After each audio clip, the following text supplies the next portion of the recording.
ನಮಸ್ಕಾರ. CBS news ವಾರ್ತೆಗಳಿಗೆ ಸ್ವಾಗತ. ವಾರ್ತೆಗಳ ವಿವರ.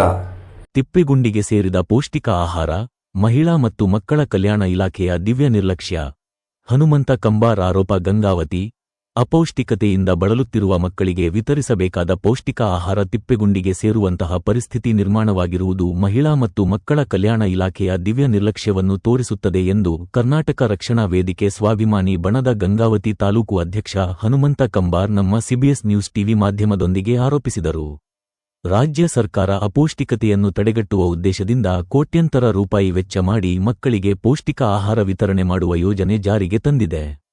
ಆದರೆ ಗಂಗಾವತಿ ನಗರದ ಬೈಪಾಸ್ ರಸ್ತೆಯ ಭಾಗದಲ್ಲಿ ಪೌಷ್ಟಿಕ ಆಹಾರ ಸರಿಯಾಗಿ ವಿತರಣೆ ಆಗದೆ ತಿಪ್ಪೆಗುಂಡಿಗೆ ಸೇರುವಂತಹ ದುಸ್ಥಿತಿ ಉಂಟಾಗಿದೆ ಎಂದು ಅವರು ದೂರಿದರು.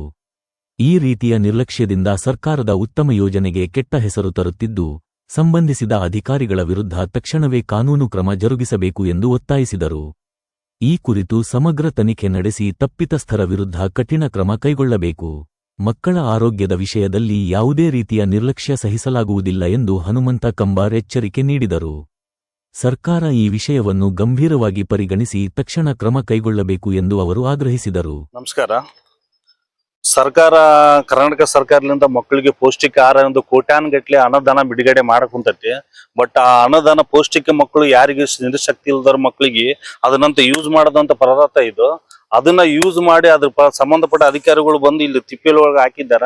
ಇದನ್ನ ಸಂಬಂಧಪಟ್ಟ ಅಧಿಕಾರಿಗಳು ಬಂತು, ಅದು ಮಕ್ಕಳ ಸಮಾಜ ಇಲಾಖೆ ಕಲ್ಯಾಣ ಮಕ್ಕಳಿಂದ ಆಯ್ತು, ಅಂಗನವಾಡಿ ಕೇಂದ್ರ, ಅದಕ್ಕೆ ಯಾರು ದಯವಿಟ್ಟು ಇದಕ್ಕೆ ಹೊಣೆಗಾರ ಇದ್ರೆ ಅದಕ್ಕೊಂದು ತನಿಖೆ ಮಾಡ್ಬೇಕಂತೇಳಿ ನಮ್ಮಲ್ಲಿ ಕೇಳ್ಕೊಂತಿದ್ದೇನೆ.